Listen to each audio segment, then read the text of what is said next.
하나님께서 기뻐하시는 예배자 되시기 바라고, 또 하나님께서 베풀으신 은혜의 풍성함을 누리며 나아가는 복된 믿음의 사람 될 수 있기를 주님의 이름으로 축복합니다. 신명기 말씀을 묵상을 할 때에 우리에게 아주 중요한 신학의 정립이 필요합니다. 기복신앙과 보응신앙을 분별할 수 있어야 합니다. 여러분, 기복신앙이 무엇이고 보응신앙이라는 것이 무엇이겠습니까? 기복신앙은 신앙의 목적이 복을 받기 위함인데 현세적인 안녕과 세속적인 복에 치중되어 있습니다. 번영신학이라고 하죠. 그 맥과 같이 하고, 그리고 물질 만능주의와 함께 가는 것이 바로 기복신앙이라고 할 수가 있습니다. 우리나라는 참 가난했습니다. 6.25 전쟁 이후에 가난하게 살다가 어떻게 이 가난을 좀 한번 이겨내 볼까, 벗어나 볼까 해서 또 이제 일어났던 캠페인이 있었죠. 새마을 운동이 있었습니다. 새마을 운동, 기억나십니까? 저도 이제 어릴 적에, 저도 그런 세대거든요. 어릴 적에 주일날 아침이 되면 동네에 방송이 나와요. 잘 살아보세요 방송이 나와요. 그러면 밖에 나가가지고 청소하고 풀 뜯고 뭐 이렇게 이제 했던 기억들이 있어요. 새마을 운동이 잘 살아보세요. 그래서 사실 새마을 운동을 통해서 그 기반으로 여러 모양으로 이제 좀 나아졌던 것은 사실이죠. 그 잘 살아보세가 교회에서의 복음과 접목되어져서 어떻게 바뀌어졌냐면, 교회에서는 예수 믿고 잘 살아보세요로 바뀌어졌어요. 여러분, 예수님 믿으면 잘 삽니까?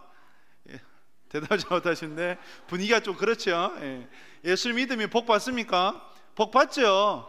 예수 믿으면 복 받아요. 그런데 신앙의 목적이 복 받기 위함인가? 복 받기 위함이라면 어떤 복을 받고자 하는가? 우리는 영세적인 복, 그리고 하늘의 신령한 복을 삼아야 되는데, 복 받고자 하는 것은 이 땅에서의 복에 치중되어 버려요. 이 땅에서의 복.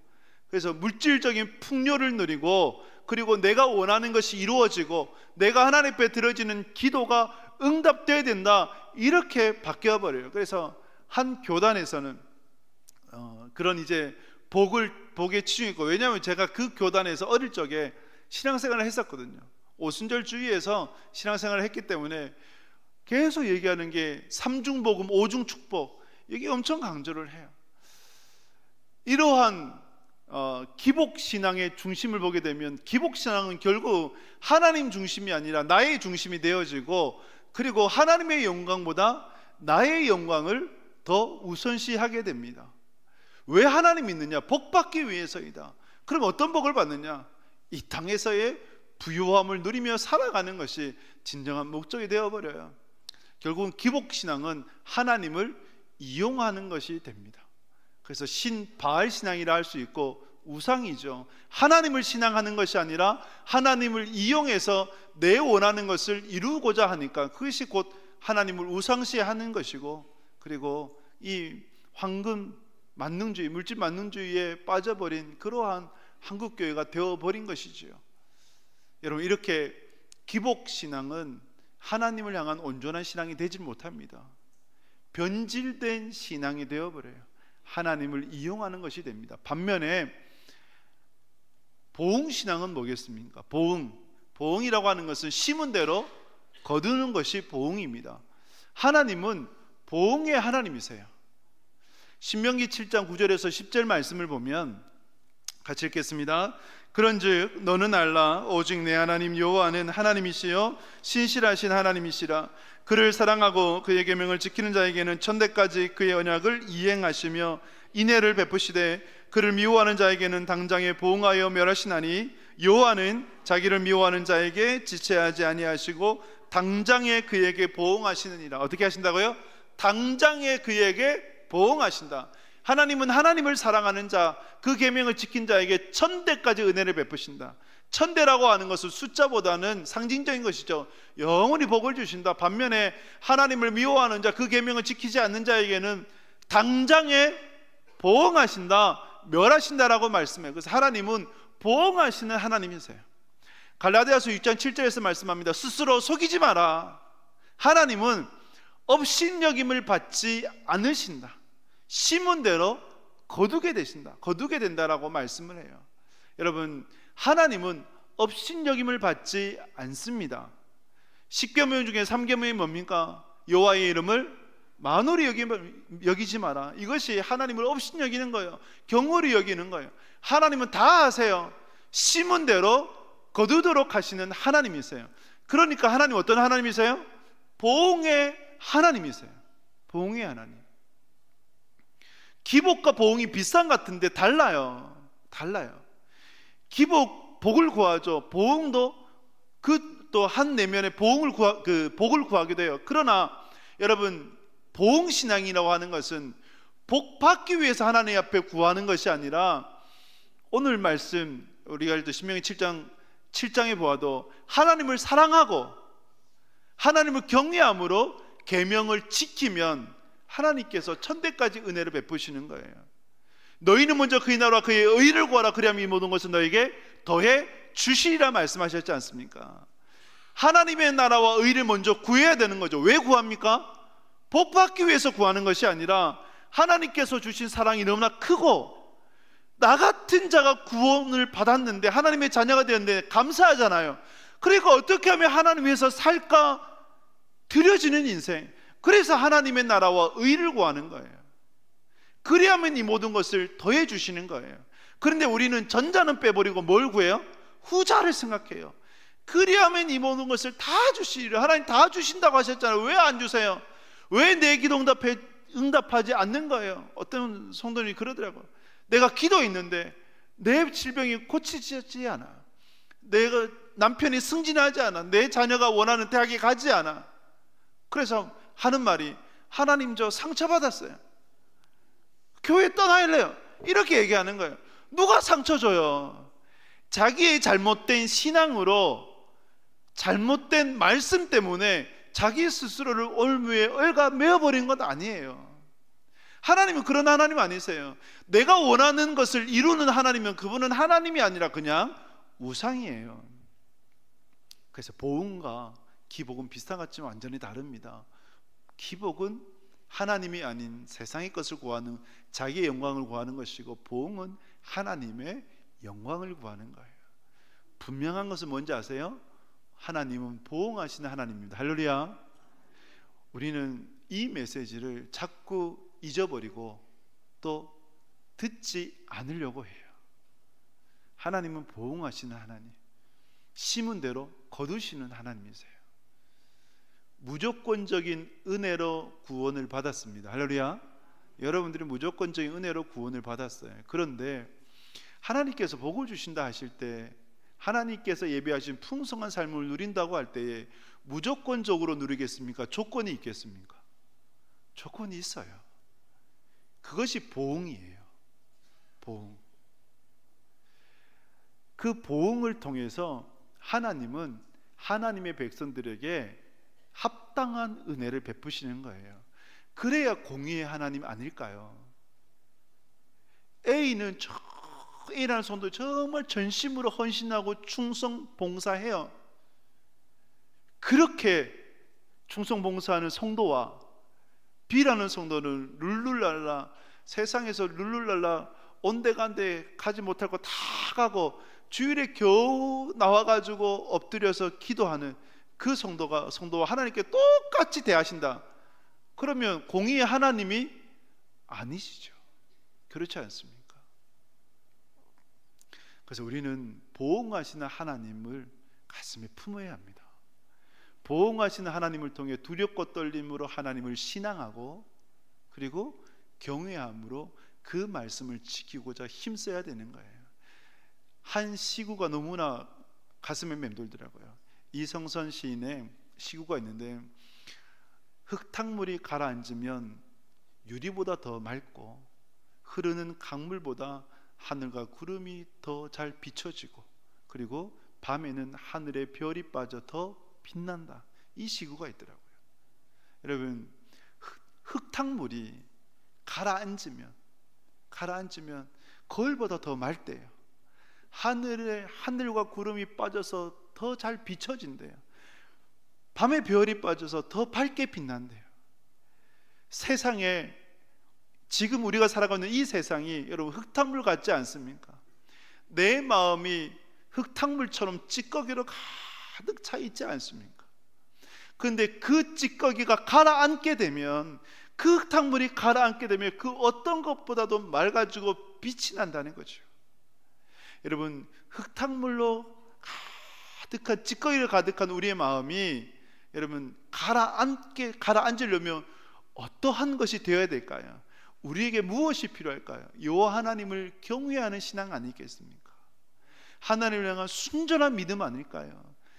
보응하시는 하나님을 바라봄을 통해서 하나님을 두렵고 떨림으로 신앙할 때 우리는 진정한 하나님의 자녀로 세워질 수 있는 것 아닙니까? 그 바울이 뭐라고 고백해요? 믿음으로 구원을 받는다고 고백하지만 두렵고 떨림으로 너희 구원을 이루라고 말씀을 해요. 하나님은 너무나 잘 아세요. 우리는 너무나 잘 아세요. 우리의 본성 자체가 죄로 가득 차 있어요. 그래서 불나방처럼 죽을 줄도 모르고 불을 향해, 죄를 향해 달려가는 우리예요. 왜 하나님께서 이스라엘 백성들을 수많은 땅 가운데 가나안 땅으로 인도하셨을까요? 가나안 땅에서 보응하시는 하나님을 잘 섬겨야 하나님께서 하늘의 문을 여셔서 때에 따라 이른 비와 늦은 비에 은혜 담비를 부어주시는 거예요. 만약에 하나님을 잘 섬기지 않으면 문을 닫아버리세요. 그래서 비를 내려주지 않고 그러면 굶주리게 되고 하나님을 찾을 수밖에 없는 인생. 그래서 하나님은 우리에게 보응하신다라고 말씀하는 거예요. 여러분, 우리가 복을 구하지만 그러나 기복적인 복이 아니라 보응하신 하나님 앞에 감사와 찬송과 영광으로 그 복을 구하며 하나님을 신앙하는 여러분 될 수 있기를 주님의 이름으로 축복합니다. 이 신앙으로 우리가 신명기를 봐야 돼요. 좀 더 구체적으로 보게 되면 신명기 4장 1절 말씀을 보도록 하겠습니다. 4장 1절을 같이 했습니다. 이스라엘아, 이제 내가 너희에게 가르치는 규례와 법도를 듣고 준행하라. 그리하면 너희가 살 것이요 너희 조상의 하나님 여호와께서 너희에게 주시는 땅에 들어가서 그것을 얻게 되리라. 아멘. 보응하시는 하나님 말씀을, 보응하시는 하나님을 나타내죠. 규례와 법도를 지켜라. 그리하면 너희가 살게 될 것이요, 그리하면 너희 조상의 하나님 여호와께서 너희에게 약속하신 땅을 주시리라. 그리하면 예비하신 풍성한 은혜를 누리게 될 것이다 라고 말씀을 하는 거예요. 이스라엘이란 나라는 참 신기한 나라입니다. 여러분, 이스라엘은 땅도 없어요, 그죠? 돈도 없어요. 막강한 군사력도 없어요. 그럼에도 불구하고 모세가 오늘 말씀 가운데 확신에 차서 단호하게 너희가 살게 될 것이다, 땅을 얻게 될 것이다, 그곳에서 너희의 나라를 세우게 될 것이다. 여러분, 소작농에게 가장 큰 소망이 뭘까요? 소작농에게 단 한 평의 내 이름으로 된 땅에 내가 농작물을 심어서 내 식물을 기르고 싶다, 이거 아니에요. 여러분, 월세 전세로 사는 사람에게 가장 큰 소망 뭐라고 얘기할까요? 내 이름으로 된 집 한 칸 아니에요. 그것이 가장 큰 소망 아니에요. 이스라엘 백성들이 지금 광야 40년이에요. 광야 40년간 떠돌고 있어요. 그런데 그들에게서 가장 큰 소망이라고 한다면 땅에 정착해서 자기의 이름으로 나라를 세워서 살아가는 것 아닐까요? 근데 그 소망이 성취된다라고 하는 것이죠. 어떻게 성취됩니까? 규례와 법도를 지켜 행하면, 그러면 땅을 주실 것이고 그러면 너희가 살게 될 것이다 라고 말씀을 하는 거예요. 이스라엘이 사는 법이 곧 하나님의 백성이 사는 법입니다. 할렐루야. 그리고 저와 여러분들이 사는 법입니다. 그래서 오늘 말씀의 제목을 하나님의 백성이 사는 법이라고 정했어요. 하나님의 백성이 사는 법. 여러분들이 어떻게 살아야 됩니까? 여러분들이 사는 법이 뭡니까? 하나님의 백성이 사는 법. 여러분, 인생에는 수많은 난제들이 있죠. 그 난제, 문제들은 수없이 있는 것 같아요. 태어나면서부터 죽을 때까지 문제 속에서 살아간다라고 해도 과언이 아니죠. 문제를 풀어야 돼요. 그런데 세상의 식과 법을 따라서 풀려고 하면 그 문제가 풀려지겠습니까? 안 풀려져요. 꼬일 수밖에 없어요. 더 꼬여요. 하나님의 식과 법, 하나님이 세우신 식과 법을 따라 문제를 풀며 풀리게 됩니다. 할렐루야. 풀리게 돼요. 왜 풀리게 될까요? 그 인생의 주인이 누구예요? 하나님이시잖아요. 이 온 우주의 주인이 누구예요? 하나님이시잖아요. 우리의 마스터 플랜을 갖고 계신 분이 누구예요? 하나님이시잖아요. 그 인생의 난제를 허락하신 분이 누구예요? 하나님이세요. 모든 키가 하나님께 있기 때문에 하나님의 식과 법을 따라서 풀면 당연히 풀리죠. 여러분들의 인생에 난제가 있습니까? 그 난제 때문에 마음 아파하십니까? 하나님의 식과 법으로 풀어보십시오. 반드시 풀리게 될 줄 믿습니다. 하나님의 식과 법을 따른 인생의 난제를 푸는 그러한 방법이 무엇인가 할 때 오늘 본문을 통해서 세 가지를 보고자 하는데, 4장 2절 말씀 같이 읽겠습니다. 내가 너희에게 명령하는 말을 너희는 가감하지 말고 내가 너희에게 내리는 너희 하나님 여호와의 명령을 지키라. 아멘. 하나님의 식과 법을 따라서 인생의 난제를 풀어가는 하나님의 법이 뭐냐 할 때 말씀을 가감하지 마라라고 하십니다. 가감하지 마라. 가감이 뭡니까? 빼고 더하는 것 아니에요. 하나님의 말씀이 있어요. 이 성경에 하나님의 말씀에 내 생각을 주입시켜버려요. 그러면 희석되어져 버리죠. 내 생각을 집어넣어가지고 하나님의 말씀을 빼기도 하고 내 생각을 넣어서 더하기도 해버리고, 그러면 여러분 그 말씀에 능력이 있겠습니까? 없겠습니까? 능력이 없지요. 그것은 하나님의 말씀이 아니라 그 사람의 생각으로 전락해버려요. 떨어지고 말아요. 하와가 그렇지 않습니까? 뱀이 하와를 유혹했을 때 이렇게 유혹을 해요. 하나님께서 모든 에덴 동산의 실과를 먹지 말라 하더냐라고 유혹을 해요. 참 나쁘죠. 여러분, 하나님께서 언제 에덴 동산에 있는 모든 나무 열매를 먹지 말라고 그랬습니까? 뭐만 먹지 마라? 중앙에 있는 선악과만 먹지 마라. 그 선악과는 하나님과 피조물 우리의 구별되어지는 상징적인 것인데 선악과만 먹지 말라고 했지 어떻게 다 먹지 말라고 하느냐. 마귀의 특징이 뭡니까? 마귀는 강교한 자, 그죠? 이간질하는 자. 혹시 주변에 이간질하는 사람이 있습니까? 깨뜨리려고 하는 사람이 있습니까? 관계를 깨뜨리려고 하는 사람은 여러분 가까이 하면 안 돼요. 그럼 마귀 행동이에요. 그러면 하나님의 사람은 어떻게 됩니까? 하나님의 사람은 화평케 하는 자입니다. 할렐루야. 화평케 하는 자, 화목하게 하는 자, 그 자를 하나님께서 기뻐하시는 거예요.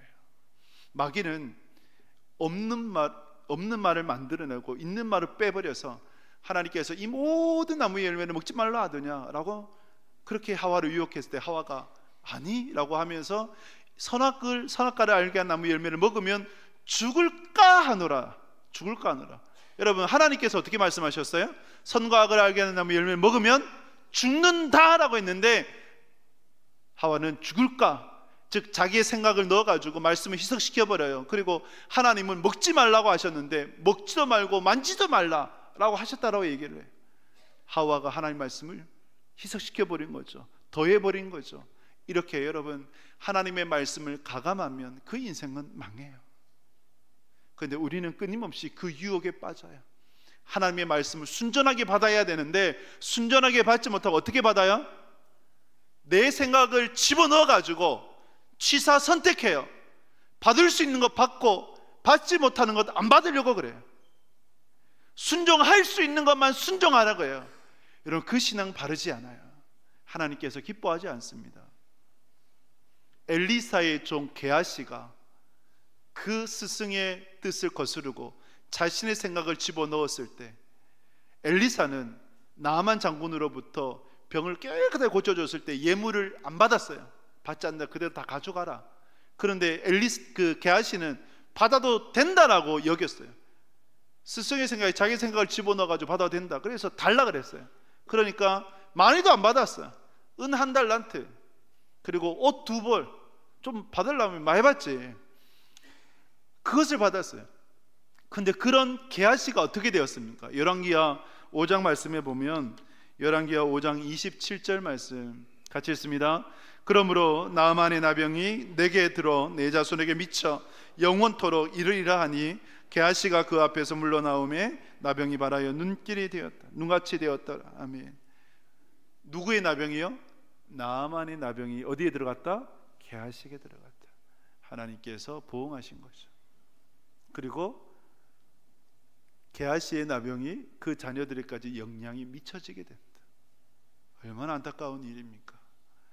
그러므로 여러분, 아름다운 신앙, 복된 신앙은 하나님의 말씀을 있는 그대로 순전하게 받아들이는 신앙인 줄 믿습니다. 말씀은 영혼의 페니실린이에요. 페니실린이 뭡니까? 항생제이죠. 항생제가 있어야 병든 몸을 고쳐요. 말씀이 우리 영혼의 페니실린이란 말이에요. 흙탕물처럼 잔뜩 부유물로 낀 우리의 마음에 하나님의 말씀을 붙잡고 그 말씀을 따라 살아가고자 할 때 그 부유물이 가라앉고 하나님의 영광을 드러내는 그 인생이 된단 말이에요. 노아가 하나님의 말씀에 순종했을 때 그와 그의 가족이 구원받았지 않습니까? 갈대아 우르에 있었던 아브라함 아버지 데라의 직업이 뭐였다고요? 우상 장인이었어요. 우상을 만든 자였어요. 흙탕물이 가득 끼었죠. 그런데 아브라함이 하나님 말씀에 순종해서 갈대아 우르를 떠나서 하나님께서 말씀하시는 땅에 들어가니까 어떻게 됩니까? 들어가니까 그 보응에 따라서 믿음의 조상이 된 거 아닙니까? 이삭은 어떻습니까? 야곱은 어떻습니까? 요셉은 어떻습니까? 모세는 어떠합니까? 예수님의 12제자들은 어떠합니까? 그렇게 부족한 자, 무식한 자, 다혈질적인 자들이 하나님, 예수님 말씀에 순종하니까 물고기를 낚는 어부가 아니라 영혼을 살리는 그러한 영혼을 구원하는 자가 된 것 아닙니까? 이보다 더 귀한 인생이 어디 있습니까? 하나님 말씀 영혼의 페니실린입니다. 그 말씀 따라 살아갈 수 있길 바랍니다. 여러분, 운전하다 보면 그런 생각이 안 듭니까? 운전하다 보면 여러분, 그 초행길은 내비게이션 따라가지 않습니까? 그죠? 여러분, 내비게이션은 누구의 음성이 나오는지 모르겠는데 제 차는 이제 여자의 목소리가 나와요. 한 번도 보지 못하고 대화는 자주 나눕니다. 둘이서. 예. 이제 한 번도 보지 못하고 만나지 못했던 그 여인을 맹종해서 끝까지 따라가요. 근데 따라가다 보면 그죠, 목적지까지 가긴 해요. 근데 한 번씩 이상한 데 가르쳐 주긴 했는데, 근데 여러분, 그런 생각을 해보면 우리가 한 번도 보지도 못했던 그 목소리도 따라가는데 온 우주의 주인이시자 우리의 인생의 주인이신 요 하나님의 말씀을 따라가는 인생, 그 인생인 가정 복된 것 아닙니까? 하나님 말씀 가감하지 마시고 있는 그대로 순전하게 받아들이는 여러분 될 수 있기를 주님의 이름으로 축복합니다. 하나님의 식과 법을 따르는 인생이 무엇인가 할 때에 4장 3절 말씀 같이 읽겠습니다.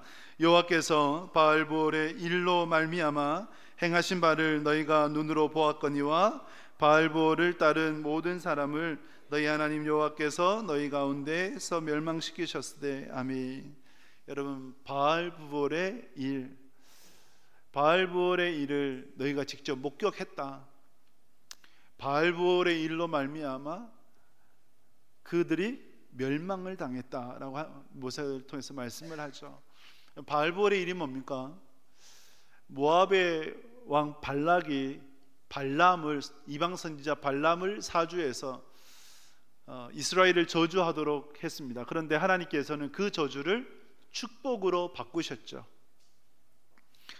발람이 포기하지 않고 이스라엘을 공경에 빠뜨리려고 하는데 미디안의 여인들을 이용해서 미인계로 음란한 행위를 펼쳤고, 그리고 그것을 통해서 바알에게 우상 숭배하도록 했습니다. 완전히 이스라엘이라는 공동체의 정체성의 핵심을 알고 그것을 무너뜨리려고 했던 것이죠. 그 결과 바알부올 사건을 통해서 하나님께서 진노하셨고 그 사건으로 죽은 자가 24,000명이나 되었습니다. 이걸 통해서 하나님께서 얼마나 우상 숭배를 싫어하시는지를 보여줍니다. 10계명 가운데 2계명이 뭡니까? 1계명이 나 외에 다른 신을 내게 두지 마라, 그죠? 2계명이 뭡니까? 너를 위하여 새긴 우상을 만들지 마라. 왜 하나님께서 2계명에 이 우상 숭배를 두셨을까요? 그만큼 중요하다는 것이고 그만큼 우리가 노출되어 있다는 거예요. 사람들은 저마다의 바벨탑을 쌓아요. 하나님 없이 살아갈 수 있는 인생을 살아가고자 자기만의 바벨탑을 쌓습니다. 그리고 더 많은 것을 가지려고 그래요. 여러분, 부자들은 얼마만큼의 돈이 필요할까요? 물으면 좀 더 많이 더 많이 갖고 싶어요. 세상의 것을 다 채웠다고 생각을 해봅시다. 그 다음 단계는 뭘까요? 그 다음 단계는 내가 가진 이 모든 것을 영원토록 누리고 싶어요. 다른 사람한테 빼앗기기 싫어요. 그러려면 신의 영역에 도전을 하죠. 죽지 않으려고 그래요. 영생하도록 해요. 그것은 인류 역사 가운데 빈번했었습니다. 중국의 진시 양제가 죽지 않으려고 불로초를 구했고, 저 북한의 김선주석이 죽지 않으려고 그런 별의별 것을 했었고, 가까이에는 울산의 모기업 회장이 그저 한간의 소문으로 젊은 사람의 피를 다 수혈을 했다라는 그런 이야기가 들리더라고요. 왜냐하면 평생 젊게 살고 싶어서, 죽지 않고 싶어서, 지금 내가 가진 것을 누리고 싶어서, 끝까지 누리고 싶어서 그런 생각을 하는 거죠. 그런데 결국은 다 죽죠. 하나님은 어떤 하나님이실까요? 우상 숭배에 있어서 하나님께서 우리에게 무섭게 경고하신 말씀이 신명기 4장에 보면 4장 24절 말씀 같이 읽겠습니다. 내 하나님 여호와는 소멸하는 불이시요 질투하시는 하나님이시라. 아멘. 하나님 어떤 분이시라고요? 소멸하시는 불이라. 소멸은 뭡니까? 삼켜버린다는 거예요. 바알부올에게 우상 숭배했을 때, 숭배를 했을 때에 어떻게 했습니까? 하나님께서 삼켜버리셨죠. 24,000명을 삼켜버리셨어요. 그래서 소멸하는 불이세요. 질투하시는 하나님이세요. 하나님이 질투하세요. 질투가 뭡니까? 질투는 사랑이죠. 내 남편, 내 아내가 다른 남자, 다른 여자와 연애를 해요. 그러면 그걸 보고 가만히 있을 사람 어디 있어요? 허허 보기 좋네, 이럴 사람이 어디 있어요? 가서 머리라도 짓듣고 그죠? 이판사판 결판 내야 될 거 아니에요. 왜 그렇게 냅니까? 사랑이죠.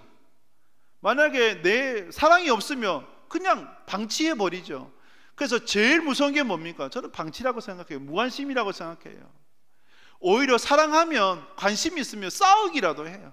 근데 싸울 마음조차 생기지 않아 가장 위험한 단계죠.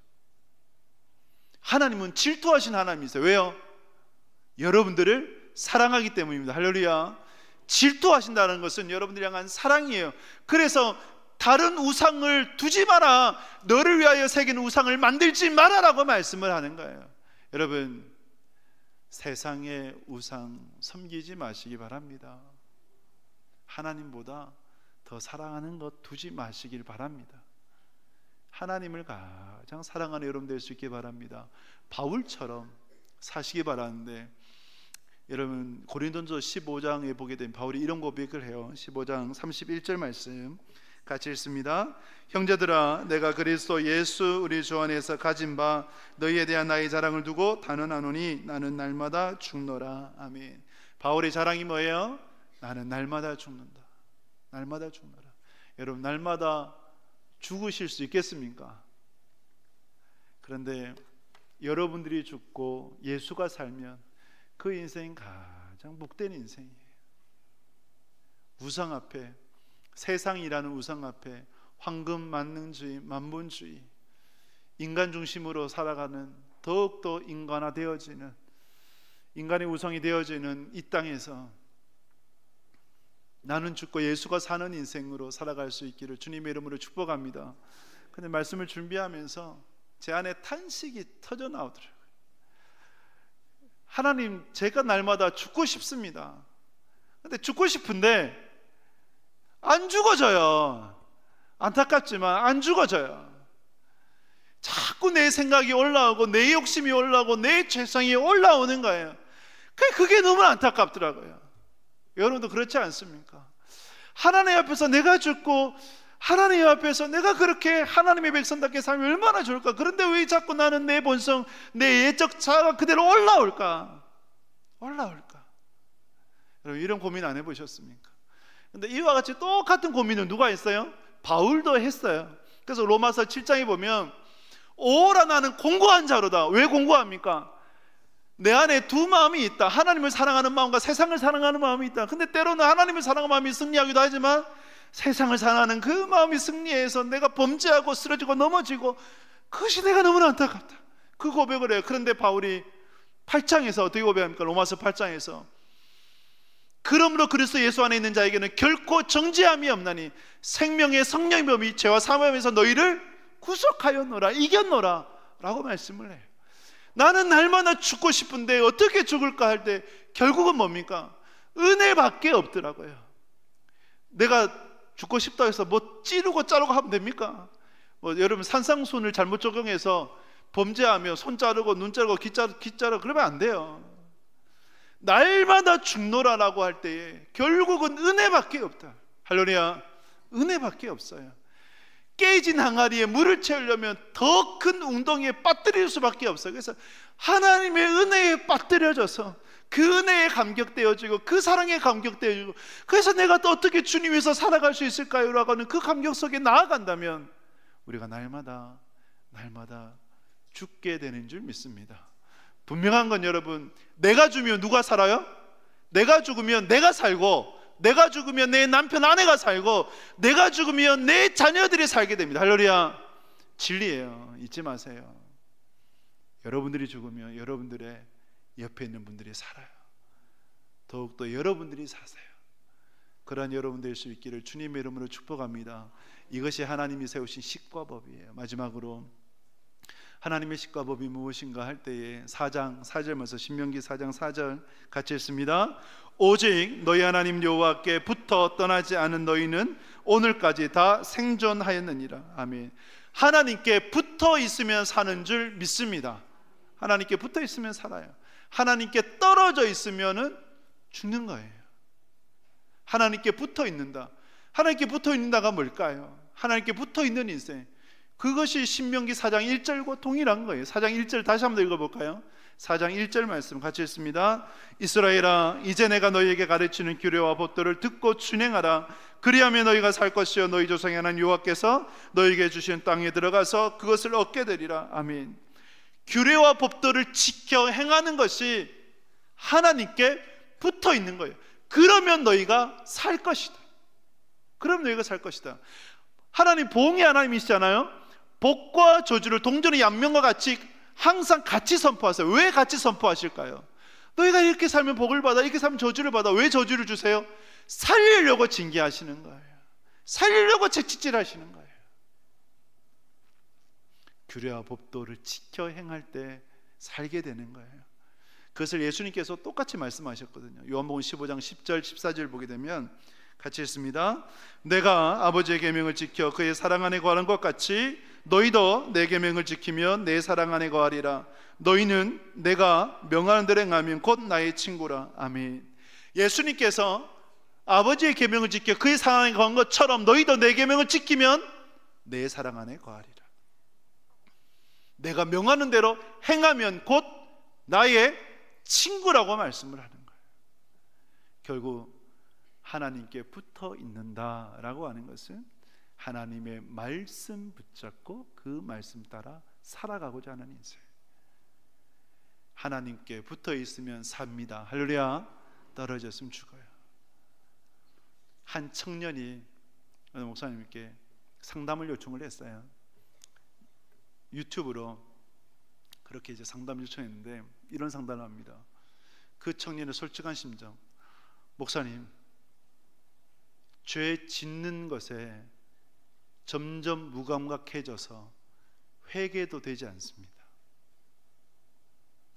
죄 짓는 것에 점점 무감각해져 회개가 되지 않는다. 여러분, 이 고민이 단지 그 청년만의 고민일까요? 저와 여러분들의 고민은 아닙니까? 죄 짓는 것에 무감각해진다는 거 처음부터 그렇게 그랬을까요? 아니죠. 바늘도둑이 뭐가 돼요? 소도둑 돼요. 처음부터 바늘도둑이 소도둑인 거 아니에요. 바늘 훔치고 다른 거 훔쳤는데 안 잡혔어요. 괜찮아. 별거 없네. 그러다가 돌이킬 수 없는 죄인이 되는 거예요. 하나님 앞에 범죄했을 때 처음에는 두렵고 떨림으로 있다가 무섭다가 별일 없잖아, 괜찮잖아, 그러다가 더 큰 범죄를 저지르고 결국은 망하게 되고 죽게 돼요. 죄에 무감각해져 있지 않습니까? 회개할 마음조차도 가지지 못하는 것 아닙니까? 여러분, 그 목사님이 70대거든요. 그 청년이 20대예요. 손자에게 건면하는 그 간절함으로 이렇게 건면했어요. 너 죽는다. 죄에 무감각해져서 회개조차 하지 않는 그 인생으로 살다 보면 결국은요 죽어요. 사랑하는 여러분, 우리가 죽기 전에 돌이켜야 될 줄 믿습니다. 돌이켜야 돼요. 하나님께 붙어 있으셔야 돼요. 그래야 여러분들이 사세요. 잊지 마세요. 무조건적인 은혜가 무조건적인 하나님의 복을 누린 거 아니에요. 하나님은 보응의 하나님이세요. 심은 대로 거두시는 하나님이세요. 스스로 속이지 말아야 돼요. 절대 하나님을 업신여기면 안 돼요. 두렵고 떨림으로 하나님을 신앙하는 여러분들 될 수 있기를 주님의 이름으로 축복합니다. 말씀을 했습니다. 하나님은 보응의 하나님이세요. 할렐루야. 보응의 하나님이십니다. 심은 대로 거두도록 하시는 하나님이십니다. 규례를 지켜 법도를 지켜 행하면 살게 돼요. 하나님의 식과 법을 따라 우리는 살아가야 됩니다. 세 가지, 하나님의 말씀을 가감하지 않기를 소망합니다. 바알보를 조심하십시오. 우상 숭배를 조심하십시오. 그리고 하나님께 붙어 하나님의 말씀 안에서 살아가는 여러분 될 수 있기를 주님의 이름으로 축복합니다. 함께 찬양 드림으로 준비하신 예물 드리도록 하겠습니다.